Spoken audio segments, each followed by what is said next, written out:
ఈరోజు నేను చెప్పే చిన్న విషయం ఏంటంటే అబద్ధం.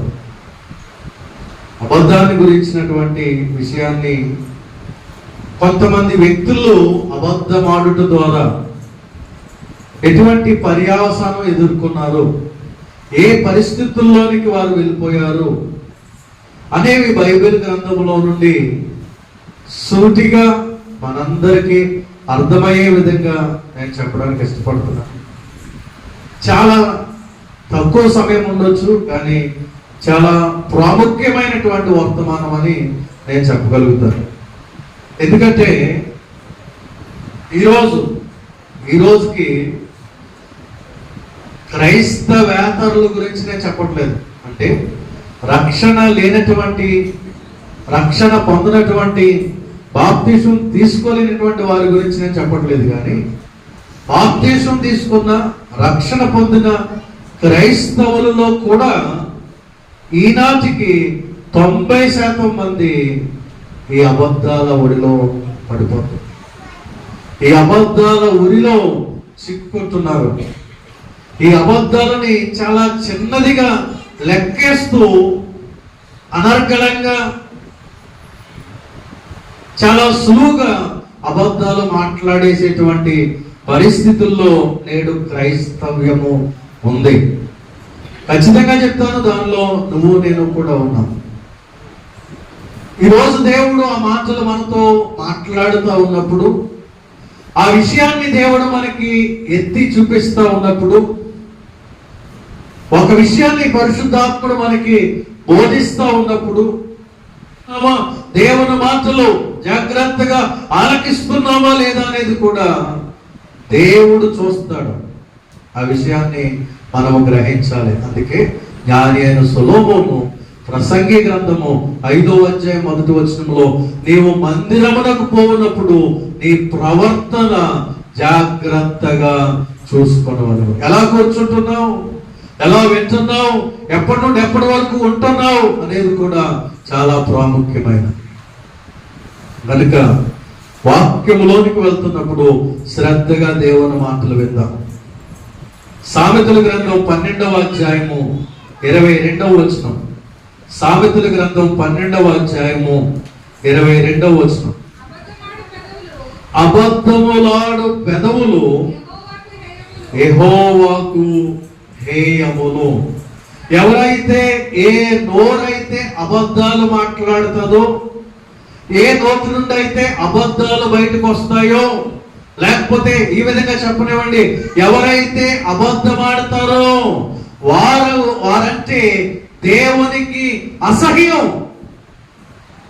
వారికి దేవుడు హేయంగా ఉంటారు, వారిని పట్టించుకోడు, వారిని ఇష్టపడడు ఆయన. ఈరోజు ఎలా అయిపోయిందంటే, రోజుకి కనీసం ఒక్క అబద్ధం ఆడకుండా మన జీవితం ముందుకు వెళ్ళట్లేదు. ఏ సందర్భంలో అయినా,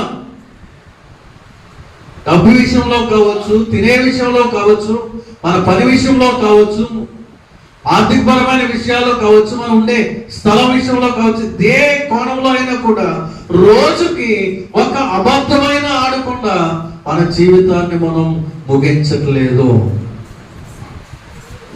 దేవుని వాక్యం చెప్తుంది, అబద్ధములాడు పెదవులు యెహోవాకు హేయములు అని దేవుని వాక్యం తెలియజేస్తుంది. ప్రియదేవుడు,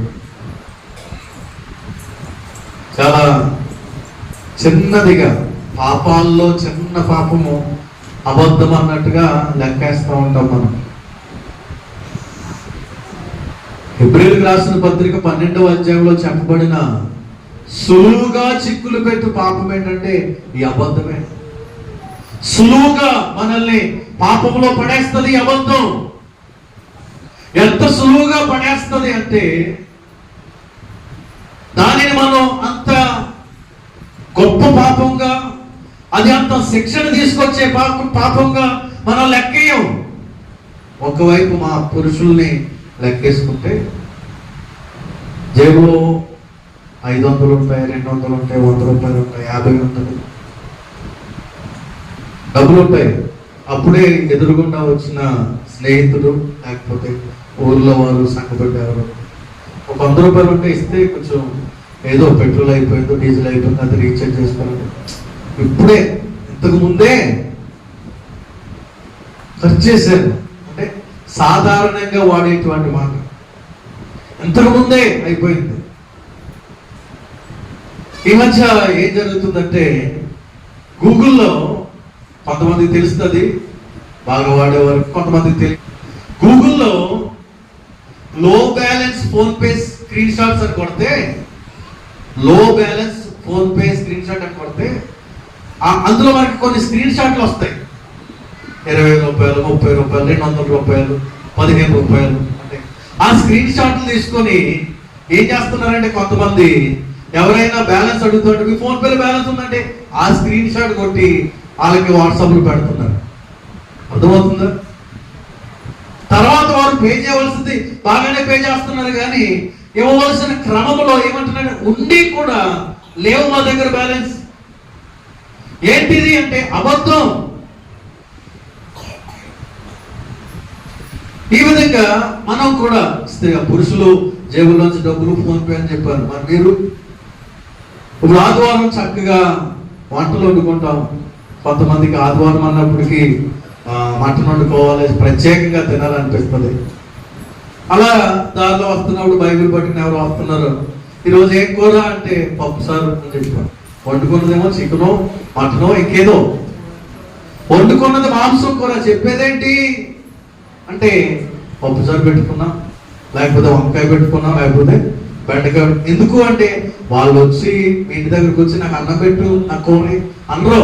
కానీ మాట వలసకి వెళ్తున్నప్పుడు బండి మీద వెళ్తానో లేకపోతే ఆ వీధిలో వెళ్తానో నడుస్తూ ఈరోజు ఏం కూర అంటే వండుకున్న కూరను కూడా నిజం చెప్పడానికి ఇష్టపడవు. ఆ విధంగా సాతానుడు, అబద్ధాలకి జనకుడైనటువంటి సాతాను మన నాలిక వెలికేస్తాడు. సులువుగా చిక్కులు పెట్టేటువంటి పాపం ప్రియదేవుని బిడ్డలారా. ఇప్పుడు దాని పర్యావసానంలోనికి వెళ్దాం. కొంతమంది ఆ అబద్ధాల ద్వారా ఎంత ఎఫెక్ట్ అయ్యాయో వారి జీవితాలు, ఆ అబద్ధం వారి జీవితాల మీద ఎంత ప్రభావితం చూపించిందో కొన్ని లక్షణాలు కొంతమంది వ్యక్తులను మీ మధ్యలో చూపిస్తారు. ఆదికాండం 3వ అధ్యాయం 12వ వచనం. ఆదికాండం 3వ అధ్యాయం 12వ వచనం.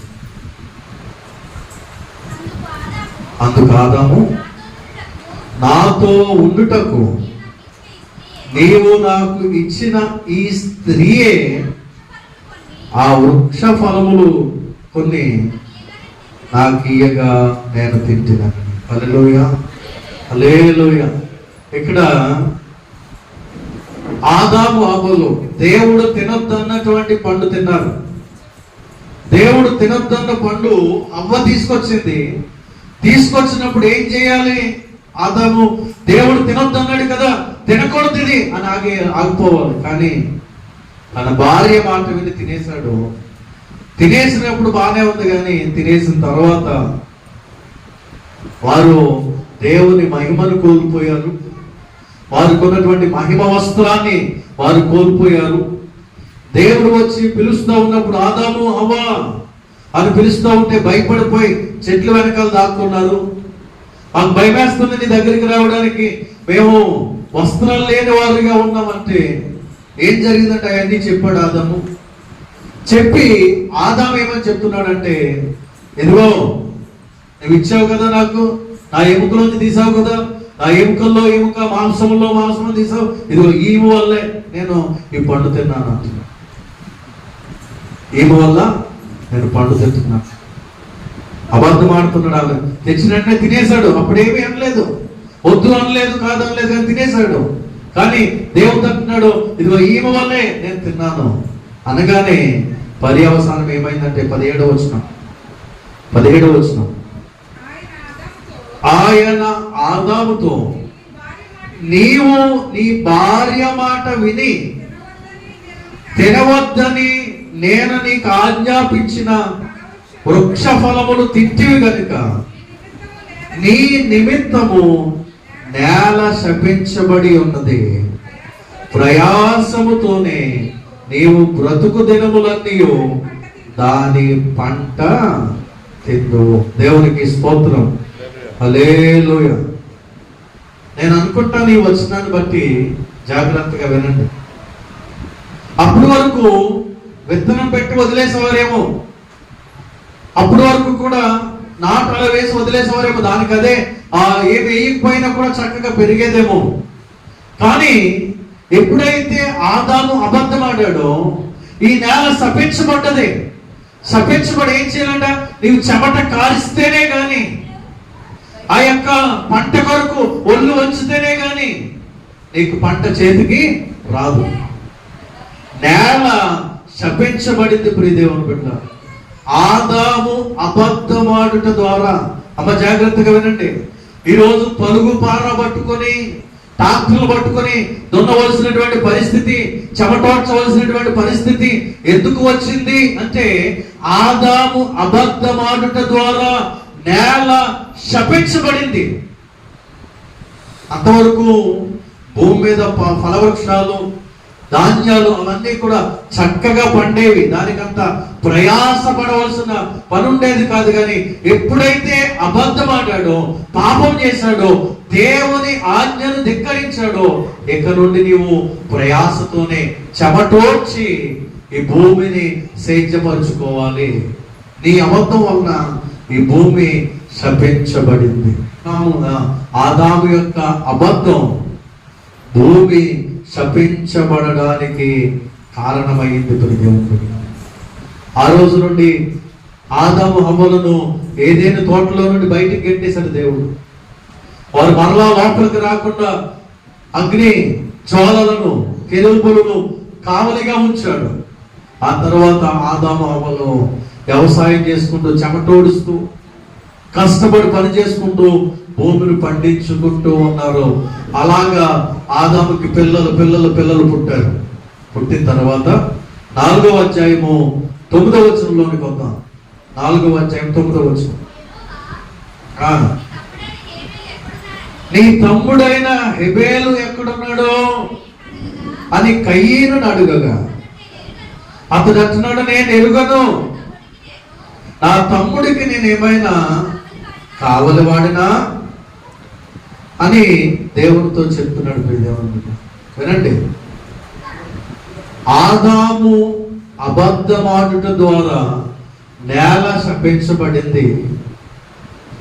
ఆ శపించబడిన నేలను ఏదో ప్రయాసపడి చెమటోడ్చి వారు కష్టపడి సేద్యం చేస్తున్నారు, భూమిని పండించుకుంటున్నారు, తింటున్నారు, అలా ఉంటున్నారు. కొద్ది రోజులైన తర్వాత ఆదాము పిల్లలైనటువంటి కయీను, హెబేలు కూడా, వారు కయీనేమో వరి పొలాలు పండిస్తూ ఉన్నాడు, హెబేలేమో గొర్రెలు మేపుకుంటున్నాడు. పంట పండించి దానిలో ఏదో కొంత తీసుకొచ్చి దేవునికి ఇచ్చాడు. హెబేలేమో తన గొర్రెల్లోని శ్రేష్టమైనటువంటి దాన్ని, తొలిచూలిని తీసుకొని వచ్చి దేవునికి అర్పించాడు. తొలిచూలిని, శ్రేష్టమైన దానిని దేవుడికి ఇచ్చాడు కాబట్టి హెబేలు యొక్క అర్పణ దేవుడు స్వీకరించాడు. పండిన దాంట్లో ఏదో ఒకటి తీసుకొచ్చి దేవుడికి ఇచ్చాడు కనుక కయీను యొక్క అర్పణ దేవుడు స్వీకరించలేదు. ఈ విధంగా ఆ కార్యం అయిపోయింది. అయితే హెబేలు యొక్క అర్పణ స్వీకరించాడంటే తమ్ముడి అర్పణ దేవుడు స్వీకరించాడు, నా అర్పణ దేవుడు స్వీకరించలేదని దేవుని మీద కోపగించుకోవడం మానేసి తమ్ముడి మీద పగబెట్టుకున్నాడు కయీను. దేవుడు తమ్ముడు అర్పణ స్వీకరించాడు, నా అర్పణ స్వీకరించలేదు కాబట్టి తమ్ముడి మీద పగబెట్టుకుని తమ్ముడి మీద మాట్లాడడం మానేశాడు, తమ్ముడితో మాట్లాడడం మానేశాడు. అప్పుడు తమ్ముడు అంటున్నాడు, అన్నా నువ్వు కూడా శ్రేష్టమైన దాన్ని ఆయనకి ఇచ్చుంటే ఆయన కూడా స్వీకరించేవాడు కదా, నా వల్ల నీ అర్పణ కూడా స్వీకరించుంది కదా దేవుడు అనగానే ఇంక కోపం కట్ల తెగిపోయింది. ఆయనకి కోపోద్రేకుడైపోయాడు, నసాలాన్ని కట్టేసింది. ఏం చేశాడంటే వెంటనే తమ్ముడు మీద పడి అతన్ని చంపేశాడు. తమ్ముడిని, హెబేలుని చంపేశాడు.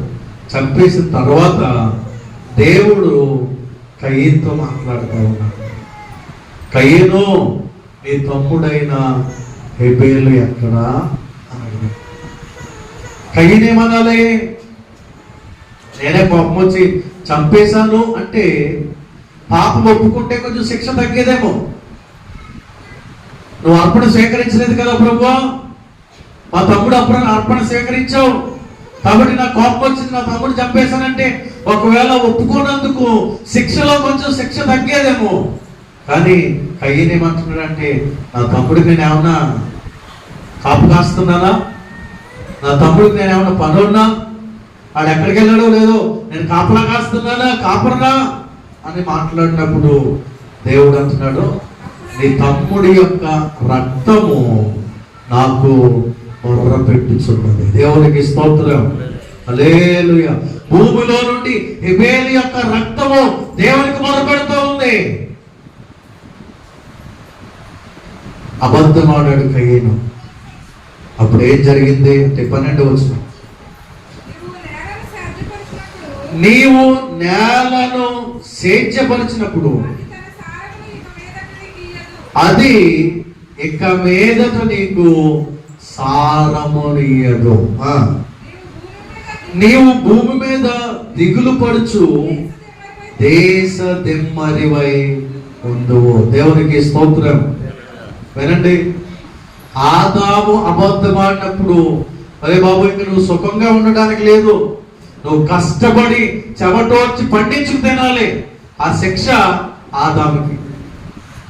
ఆ తర్వాత కొన్ని సంవత్సరాలు అయిపోయిన తర్వాత వారి బిడ్డలు పెద్దగా ఎదిగారు. అందులో కయ్యను అబద్ధమాడాడు. తమ్ముడిని నేను చెప్పలేదు, నాకేం తెలుసు అని. కయ్యను మీదకి వచ్చిన శిక్ష చూడండి, నీవు భూమిని సేద్యపరిచినప్పుడు అది నీకు సారమునివ్వదు, అంటే పంట ఇవ్వదు. నువ్వు ఎంత కష్టపడినా, నీ తండ్రి ఆదాము ప్రయాసపడితే చెమటోడిస్తే పంట దక్కింది, కానీ నీకు మాత్రం ఆ పంట కూడా దక్కదు. నీ భూమి సారము ఇవ్వదు. సారము లేని భూమి పోడు భూములుగా అలా ఉండిపోతే దేనికి పనికిరావయ్యి. ఏ ఇల్లులు కట్టుకోవాలి ఇంకా భూముల మీద, అంతేగాని ఏ పంట పండడానికి కూడా నోచుకో. ఎందుకు కయ్యను యొక్క పంట, ఆ పొలాలు అలా శపించబడ్డాయి అంటే కయ్యను అబద్ధమాడుతావు. నువ్వు వ్యవసాయం చేస్తున్నావు, ఇంకా నీ పొలాల్లో నీకు సారాన్ని ఇవ్వవు, పంట పండదు నీకు. అంత మాత్రమే కదా ఏమంటాడంటే దిగులు పడుతూ బతుకుతావు. నీ బ్రతుకు దినములని దిగులే, కన్నీరు, వేదన, దుఃఖం, దిగులుతూనే బ్రతుకుతావు నువ్వు. ఎందుకంటే అబద్ధమాడావు గనుక. అంత మాత్రమే కాదు, దేశ దెమ్మరిగా నువ్వు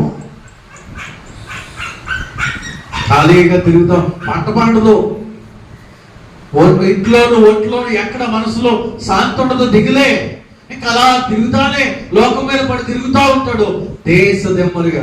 ఎవరైనా ఏ పని లేకుండా ఖాళీగా ఊళ్ళో తిరుగుతున్నాడు అనుకోండి, దేశ దెమ్మరిలో తిరుగుతున్నావేంటి అంటారు. మా పశ్చిమ గోదావరిలో ఎక్కడ ఏమంటారో తెలియదు. ఖాళీగా పని పాట లేకుండా ఇక తినేసి రోజు రోడ్ల మీద తిరుగుతుంటే దేశ దెమ్మరిలో వదిలేసారు ఇంటి అంటారు. అలాగా కయ్యను యొక్క పరిస్థితి ఏమైపోయిందంటే, పండించుకుందాం, పని చేసుకుందాం అంటే పంట పండుదాం. అలాగని హృదయంలో, జీవితంలో నెమ్మది ఉందా, ఇంట్లో నెమ్మది ఉందని లేదు. దిగులు పడుచు దేశ దెమ్మరిగా తిరిగేటువంటి శాపం కయ్యను మీదకి వచ్చింది. ఆదాముకేమో ప్రయాసపడి చెమటోడ్చమన్నాడు, ఈ కయ్యనుకేమో నువ్వెంత ప్రయాసపడ్డా కూడా సారము రాదు అని చెప్పాడు. దేవునికి స్తోత్రం, హల్లెలూయా. 2వ రాజుల గ్రంథం 5వ అధ్యాయం 25వ వచనం. 2వ రాజుల గ్రంథం 5వ అధ్యాయం 25వ వచనం.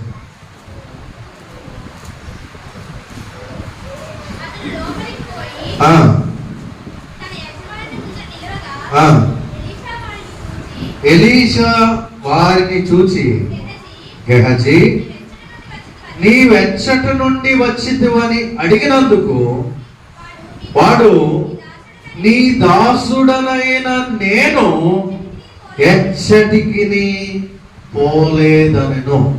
జాగ్రత్తగా వినండి. ఎలీషా అంటే ప్రవక్త.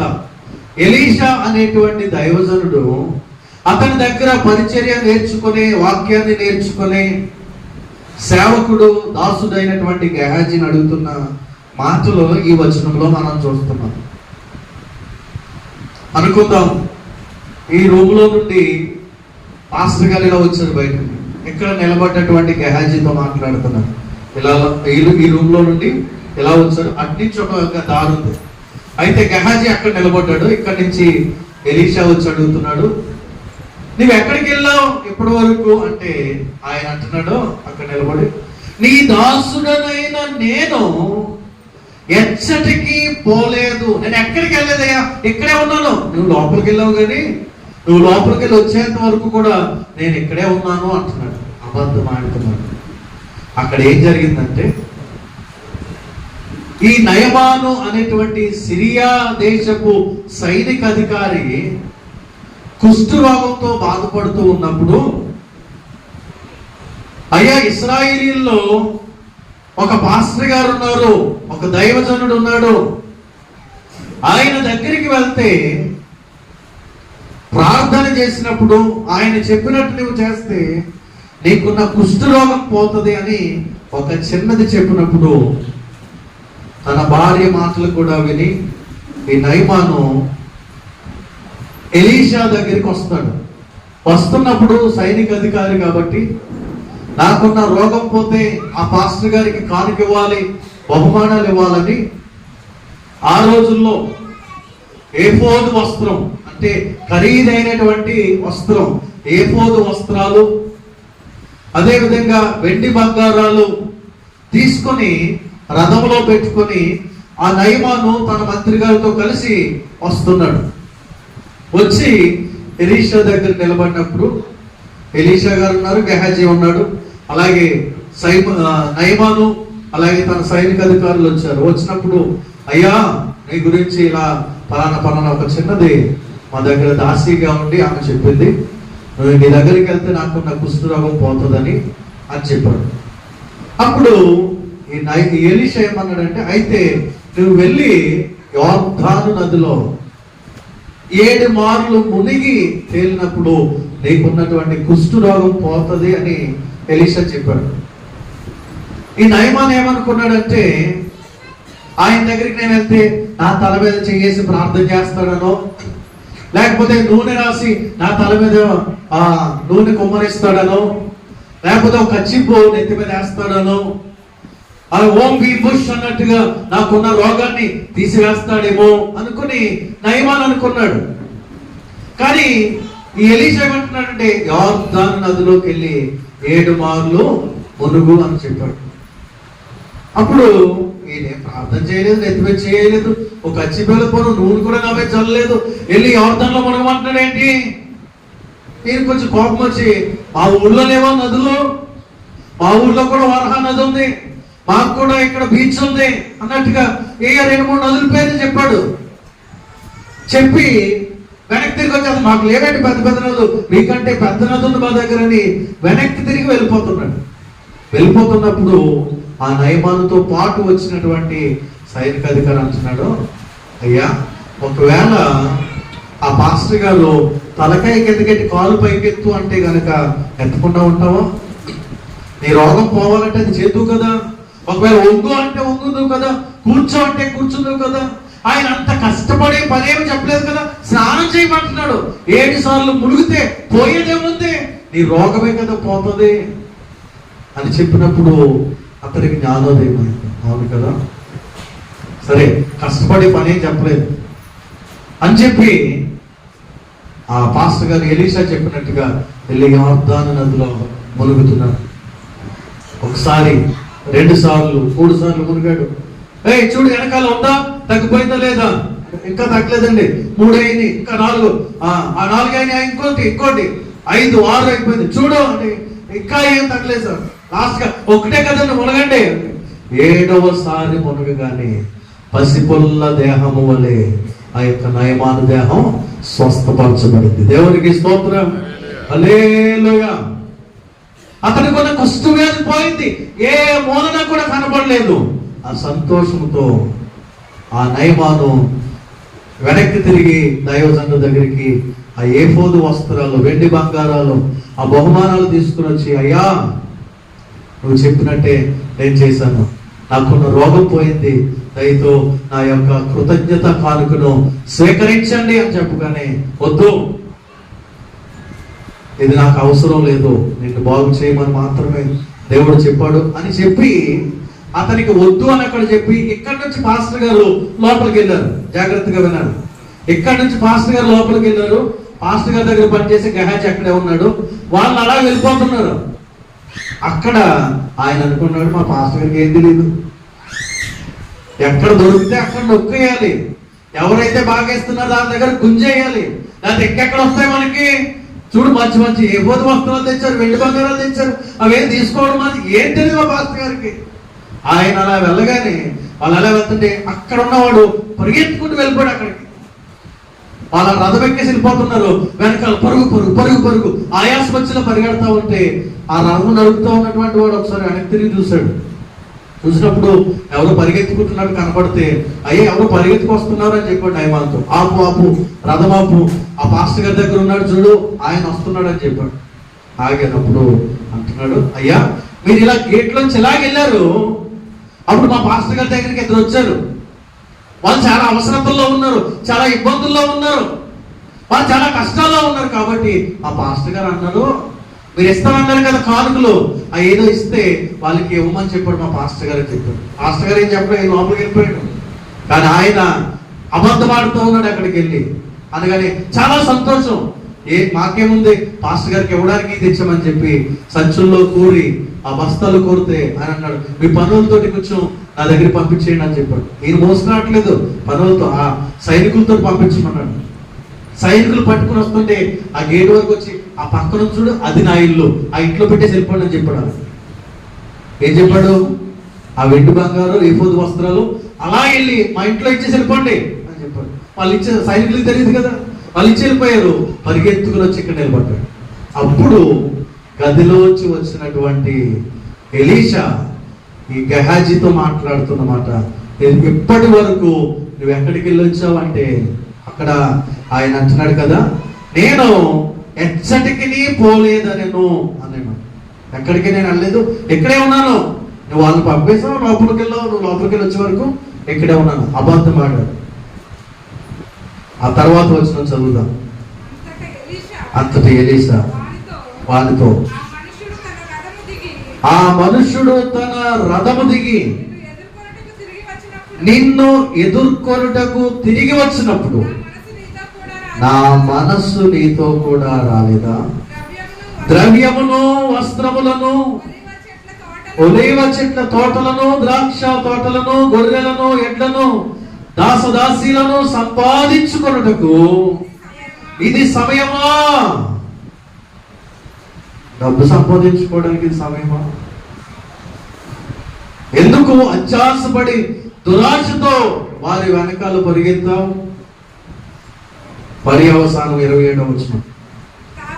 కాబట్టి నయమానునకు కలిగిన కుష్టు నీకును నీ సంతతికి సర్వకాలము అంటియుండును అని చెప్పగా, వాడు మంచు వలె తెల్లనైన కుష్ఠము కలిగి ఎలీషా ఎదుట నుండి బయటకు వెళ్ళను. దేవునికి స్తోత్రం. చిన్న అబద్ధమే దాని పర్యవసానం ఎంత ప్రమాదకరమైందో ఈరోజు ఆయన సన్నిధిలో ఉన్న ప్రియ దేవుని బిడ్డ మనం అర్థం చేసుకోవాలి. ఒక చిన్న అబద్ధం మనం మాట్లాడుతూ ఉన్నాం, కానీ ఆ అబద్ధం యొక్క ప్రభావము, ఆ అబద్ధం యొక్క పర్యవసానము కేవలము నీ మీద మాత్రమే కాదు, నీ భార్య మీద, నీ పిల్లల మీద, నీ సంతానం మీద ఆ యొక్క ప్రభావము పడుతూ ఉన్నది కనుక జాగ్రత్త. ఒకవేళ ఏదో ఒక విషయంలో మెప్పు పొందడానికి, ఏదో ఒక విషయంలో లాభం చేకూరుతుందని, ఏదో ఒక విషయంలో కక్ష సాధింపు కొరకు అబద్ధమాడుతూ ఉన్నావేమో, ఆ అబద్ధము నీ కుటుంబం మీద నిలబడి చేస్తుంది. ఆ అబద్ధం యొక్క శిక్ష నీతో పాటుగా నీ పిల్లల మీద కూడా వస్తుంది అనేటువంటి విషయాన్ని ఈరోజు స్పష్టంగా దేవుడు మనతో మాట్లాడుతూ ఉన్నాడు. నేను అబద్ధం ఆడాను కదా, నాతోనే అది పోదు. నేను ఆడిన అబద్ధం వలన నా భార్య, నా పిల్లలు ఆ శిక్షకు పాత్రులవుతారు. ప్రియదేవుడు, నయమాను ఆరాటపడ్డాడు ఆ వస్త్రాల కోసం, నయమాను ఆరాటపడ్డాడు ఆ డబ్బుల కోసం, నయమాను ఆరాటపడ్డాడు ఆ వెండి బంగారాల కోసం. అది తీసుకొని అబద్ధం ఆడుతున్నాడు. ఈరోజు నువ్వు వస్త్రాల కోసం, ధనం కోసం, ఏదో నీకు దొరుకుతుందని అబద్ధం ఆడుతున్నావేమో, జాగ్రత్త. అది నీతో పోదు. ఆ అబద్ధం యొక్క పర్యావసానం, ప్రభావం నీ మీద, నీ పిల్లల మీద ఉంటుంది. జాగ్రత్త. నయమాను పోగొట్టుకున్న కుష్టు ఈ యొక్క గెహాజీ మీదకి వచ్చి చేరింది. ఎందుకు? అబద్ధం ఆడుట వలన. అబద్ధం ఆడుట వలన. ఈరోజు నీవు కూడా అబద్ధం ఆడుతున్నావా? దేవుని వాక్యం చెప్తున్నటువంటి మాట, ఖచ్చితంగా ఇచ్చినటువంటి ఆజ్ఞ, నీ పొరుగు వారి మీద అబద్ధ సాక్ష్యము మనకు. నీ పొరుగు వారి మీద నిర్నిమిత్తముగా అబద్ధ సాక్ష్యం పలకూడదు. దాని ప్రభావం చాలా ఉంటుంది. కొత్త నిబంధనలోకి పోతాం. ఇప్పటి వరకు పాత నిబంధనలు చూసాం, కొత్త నిబంధనలోకి పోతాం. అపోస్తుల కార్యాలు 5వ అధ్యాయం. అపోస్తుల కార్యాలు 5వ అధ్యాయం మొదటి నుండి చదువుదాం. అననీయ అని ఒక మనుషుడు తన భార్య అయిన సప్పీరాతో ఏకమై పొలం అమ్మెను. భార్య ఇరుకనేవాడు కొంత తెచ్చి అపోస్తుల పాదముల యొద్ద పెట్టిన. జాగ్రత్తగా వినండి అమ్మా. ఒకసారి ఈ సందర్భాన్ని నేను చెప్తాను, జాగ్రత్తగా వినండి. అపోస్తుల కార్యంలో ఈ 5వ అధ్యాయంలో ఉన్నటువంటి సందర్భం మనకు అర్థమవ్వాలంటే 4వ అధ్యాయంలో ఏం జరిగిందో మనకు అర్థమవ్వాలి. 4వ అధ్యాయం అంటే ఆది అపోస్తుల సంఘం, మొట్టమొదటి సంఘం, ఆదిమ సంఘం. అక్కడ ఉన్నటువంటి విశ్వాసులందరూ కూడా స్వార్థ పరిచర్య కొరకు, దేవుని పని జరగడానికి, ప్రతి ఆదివారము కూడుకుంటున్నప్పుడు అందరూ కలిసి భోజనాలు చేయడానికి, ధనాన్ని సమకూర్చాలని ప్రేరేపించబడి స్వార్థ పరిచర్య చేయడానికి, ఆర్థికంగా అందరము కూడా సహకరించాలని ప్రతి ఒక్కరూ కూడా ఉజ్జీవించబడి, వారికి ఉన్నటువంటి ఆస్తి పాస్తులు అమ్మి, వారికి ఉన్నటువంటి పొలాలు అమ్మి, వారికి ఉన్నటువంటి అంతస్తులు అమ్మి, ఆ డబ్బంతా తీసుకొచ్చి అపోస్తుల దగ్గర, వారి పాదాల దగ్గర పెడతా ఉన్నారు. అక్కడ ఎవరు కూడా వాళ్ళని బలవంత పెట్టలేదు. మీ పొలాలు అమ్మేసి డబ్బు తండి, మీ ఇల్లు అమ్మేసి డబ్బు తండి, మీ బండ్లు అమ్మేసి డబ్బు తండి ఎవరు అనలేదు. ఎవరైతే ప్రేరేపించబడ్డారో, దేవుని వాక్యము చేత ప్రేరేపించబడిన వారు వారికి ఉన్న ఆస్తి పాస్తులు అమ్మి ఆ డబ్బు తీసుకొచ్చి అపోస్తుల పాదాల దగ్గర పెడుతున్నారు. ఆ రోజుల్లో అపోస్తులు ఎవరు? పేతురు గారు, యోహాను గారు, యాకోబు గారు, అలాగే అపోస్తులు గారు పౌలు, ఇలా ఉన్నారు కదా. పేతురు గారు అక్కడ మెయిన్ హెడ్గా ఉన్నాడు ముఖ్యంగా. ఎందుకంటే ఆయన మొట్టమొదటి ప్రసంగం చేసినప్పుడు 3000 మంది, ఆ తర్వాత ప్రసంగం చేసినప్పుడు 5000 మంది, 8000 మంది ఒకేసారి రక్షించబడినటువంటి గొప్ప ఉద్యోగ ప్రసంగికుడిగా, పాపులర్ ప్రసంగికుడిగా, అపోస్తులుగా పేతురు గారు ఉన్నారు. పేతురు గారే ఈ ఫైనాన్షియల్ ఇష్యూస్ అన్ని కూడా ఆయన చూస్తూ ఉన్నాడు. అయితే ఆ సమయంలో ఉన్నటువంటి అననీయ, సప్పీరా అనేటువంటి ఒక కుటుంబం, వీళ్ళని, ఈ మాట జాగ్రత్తగా వినండి, వీళ్ళని పొలం అమ్మమని పేతురు గారు చెప్పలేదు, ఏ అపోస్తులు చెప్పలేదు. అయితే అందరూ అమ్మి డబ్బులు తేవడం చూశారు. వీళ్ళు కూడా పొలాన్ని అమ్మారు. ఇద్దరు కలిసి భార్య భర్తలు పొలం అమ్మి, 2వ మాటలో చెప్తున్నాడు, భార్య ఎరుకనే వాడు. ఎరుకనే అంటే భార్యకు తెలిసే. ఎరుక అంటే తెలంగాణలో ఎక్కువ వాడదు. ఎవరికి ఎరుక అనేటువంటి మాట తెలంగాణ యాసలో వాడుతూ ఉంటారు. అంటే భార్య ఎరుకని భార్యకు తెలిసే అమ్మిన దాంట్లో నుండి, ఇప్పుడు ఒక 10 లక్షలు వచ్చాయండి, పొలం అమ్మాడు, 10 లక్షలు వచ్చాయి. తన భార్యకు తెలిసి ఆ 10 లక్షల్లో నుండి ఒక 3 లక్షలు తీసి ఇంట్లో పెట్టుకున్నాడు. ఏమో ఇదిగో డబ్బు తీసుకున్నాను 3 లక్షలు, ఈ 7 లక్షలు ఇచ్చేస్తాను నేను ఆ చర్చిలో వాళ్ళకి, పాస్టర్ గారికి అన్నాడు. సరే అనగానే వెళ్ళి ఈ 7 లక్షలు పట్టుకెళ్ళి అక్కడ ఇస్తున్నాడు. 7 లక్షలు అక్కడ లేదు, కాకపోతే మనకు అర్థం అవడానికి నేను చెప్తున్నాను అలా. ఆ డబ్బు తీసుకెళ్లి అపోస్తలుల పాదాల దగ్గర పెట్టాడు. అప్పుడు పేతురు గారు అంటున్నాడు, నీ భూమి ఎంతకే అమ్మావా అన్నాడు. ఏమంటున్నాడు? నీ భూమి, నీ పొలం అమ్మితే ఎంతే వచ్చిందా? 7 లక్షలు వచ్చాయా అంటే, అప్పుడు అననీయ చెప్పలేంటే, అయ్యా 10 లక్షలు వచ్చాయి, మరి నేను నా భార్య నాకు కొన్ని అవసరాలు ఉంటాయి కదా, అవి తీర్చుకోవడానికి ఒక 3 లక్షలు దాచుకున్నాం, 7 లక్షలు మాత్రమే మీకు ఇస్తున్నాం అంటే ఏ ప్రాబ్లం ఉండేది కాదు. అననీయ మా అవసరాల కోసం 3 లక్షలు దాచుకున్నాం, 7 లక్షలు ఇస్తున్నాం, లేకపోతే 7 లక్షలు దాచుకున్నాం 3 లక్షలు ఇస్తున్నాం అంటే ఏ ప్రాబ్లం ఉండేది కాదు. ఈరోజు మనం ఆయన గురించి చెప్పుకునేవారు కాదు. కానీ అననీయ అబద్ధం ఆడుతున్నాడు. అక్కడ ఏంటంటే ఎంతకే పొలాన్ని అమ్మా, ఏమంటున్నాడు? ఎంతకే, నేను పొలం అమ్మితే ఎంతే వచ్చింది, 7 లక్షలే వచ్చాయి, 3 లక్షలు దాచుకున్నా చెప్పట్లేదు, ఎంతే వచ్చింది అంటే, అప్పుడు కూడా పేతురు అంటున్నాడు, పరిశుద్ధాత్మతో అబద్ధం ఆడడానికి ఎందుకు నువ్వు ప్రేరేపించబడతావు?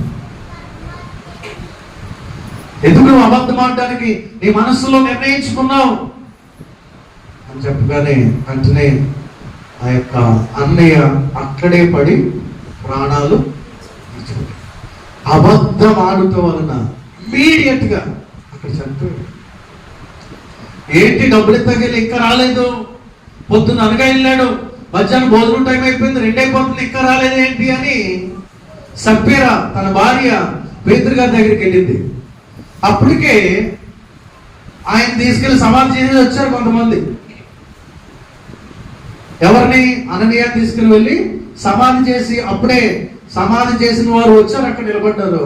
పేతురు గారు అడుగుతున్నారమ్మా, మీ పొలము అంతకే అమ్మారా? లేదంటే 3 లక్షలు దాచుకున్నాం, 7 లక్షలు ఇచ్చాం అంటే ఏమైనా బ్రతుకునేమో. అక్కడ రాయబడినటువంటి మాట చదవండి. అవును ఇంతకే అని. అందుకు పేతురు, ప్రభు యొక్క ఆత్మను శోధించుటకు మీరెందుకు ఏకీభవించితిరి? జాగ్రత్తగా వినండి.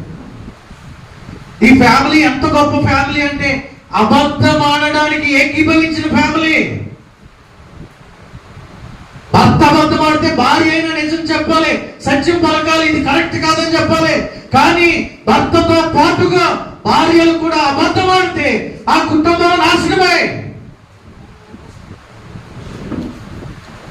ఎంతకే అమ్మావు అని చెప్పగానే, ఇదిగో నీ భర్తని పూడ్చిపెట్టిన వారు వచ్చారు, వారు నిన్ను కూడా తీసుకువెళ్తారు అనగానే అక్కడ పడి చచ్చిపోయాడు. అబద్ధం ఎంత భయంకరమో అర్థం చేసుకోవాలని దైవజనుడిగా జ్ఞాపకం చేస్తా ఉన్నాను. ప్రియ దేవుని బిడ్డలారా, ఒకవేళ మీ కుటుంబాలలో కొన్నిసార్లు కుటుంబ సమేతంగా అబద్ధం ఆడుతున్నారేమో, జాగ్రత్త. అబద్ధం ఆడడానికి మీరు ఎందుకు ఏకీభవించారు అంటున్నాడు. ఒకవేళ నీ భార్య అబద్ధం ఆడితే నువ్వు సత్యాన్ని చెప్పాలి, ఇది కరెక్ట్ కాదని చెప్పాలి. నీ భర్త అబద్ధం ఆడితే ఇది కరెక్ట్ కాదని నువ్వు సరిచేయాలి. లేకుండా ఆయనతో పాటుగా ఆ అబద్ధంలో, ఆ తప్పుడులో నువ్వు కూడా పాలిభాగస్తులవైతే, నువ్వు కూడా పాలిభాగస్తుడవైతే పర్యావసానం మీ ఇద్దరు నాశనమే, కుటుంబ నాశనమే. జాగ్రత్త ప్రియ.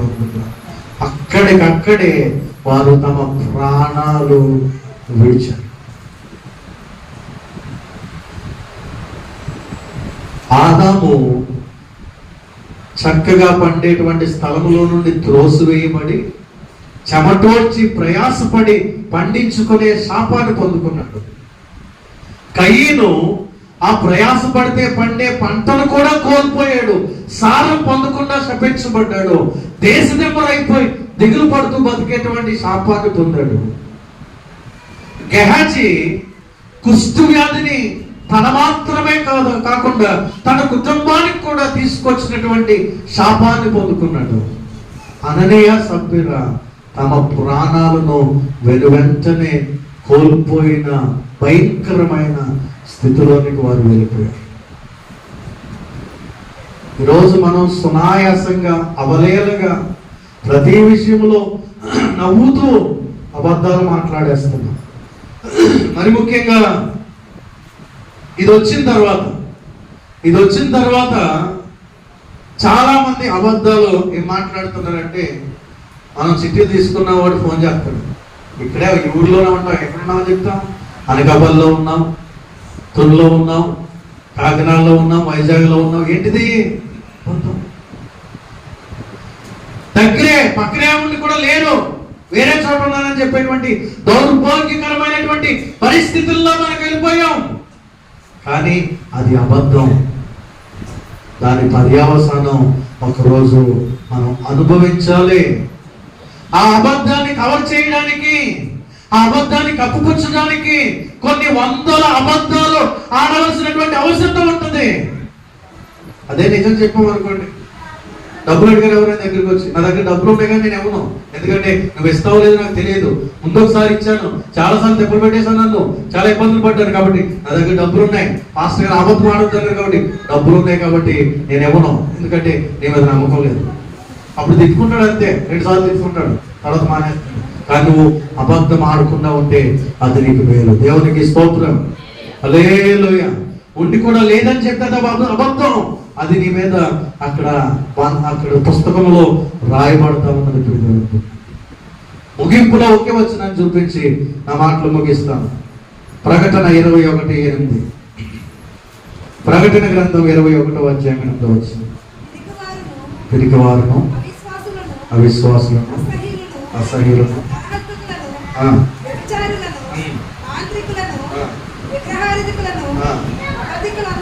అబద్ధికులందరూ అగ్ని గంధకములో మండుచుండు పాలు పొందుదురు. ఇది 2వ మరణం. దేవునికి స్తోత్రం. ఈ రోజు కడవరి దినాల్లో, అంచె దినాల్లో సిద్ధపాటు కూడికల్లాగానే ఇది కూడా ఎందుకు చెప్తా ఉన్నానంటే, ఈ అబద్ధము మనలో ఉంటే గనక మనం నరకానికే. అబద్ధములాడు వారందరూ కూడా 2వ మరణంలోనికి, అగ్ని గంధకాల్లోనికి వెళ్తారు అని ఖచ్చితంగా దేవుని వాక్యం చెప్తుంది. అవలేలగా అబద్ధాలు ఆడేవారులారా, అబద్ధ సాక్ష్యములు పలుకువారులారా, సులువుగా చిక్కులు పెట్టేటువంటి ఈ అబద్ధాలతో సమయాన్ని గడిపేస్తున్న వారులారా, ఒక హెచ్చరిక. అగ్నిగంధకాల్లోనికి, అగ్నిగుండములోనికి, నరకములోనికి నీవు వెళ్తావు అని దేవుని వాక్యము హెచ్చరిస్తూ ఉంది. దేవునికి స్తోత్రం. హల్లెలూయా. ఈ రోజుకి ముందు ఒకవేళ ఎంత లోతుగా ఈ అబద్ధాన్ని గురించి వినకపోతే క్షమాపణ దొరుకుతుంది. జాగ్రత్త. ఈ అబద్ధాన్ని గురించినటువంటి ఎంత ప్రభావము, ఎంత పర్యవసానము, ఎంత భయంకరమైన శిక్ష ఉందనే విషయం ఈ రోజు వరకు తెలియకపోతే ఎప్పటి వరకు మాట్లాడిన అబద్ధాలకు క్షమాపణ దొరుకుతూనే ఉంటుంది కదా. కానీ ఈరోజు ఆ మాటని విన్నావు. అబద్ధం ఆడితే నరకం, అబద్ధం ఆడితే అగ్నిగుండం, అబద్ధ సాక్ష్యం పలికితే నా కుటుంబానికి నష్టం అని నీవు విన్నావు. ఈ రోజు నుండి మాత్రం దానికి శిక్ష దొరుకుతుంది. ఆ శిక్ష నువ్వు పొందుకుంటావు. కనుక ఈ రోజు నుండి అయినా అబద్ధములు ఆడక, సత్యమునే, నీతిని, యథార్థతని, నిజాన్ని మనం పలకాలి. దేవునికి స్తోత్రం. హల్లెలూయా. కీర్తనల గ్రంథం 15వ కీర్తన. 15వ కీర్తన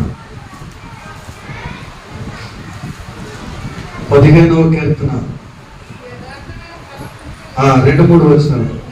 యథార్థమైన ప్రవర్తన కలిగి నీతిని అనుసరించుచు హృదయపూర్వకముగా నిజము పలుకువాడే.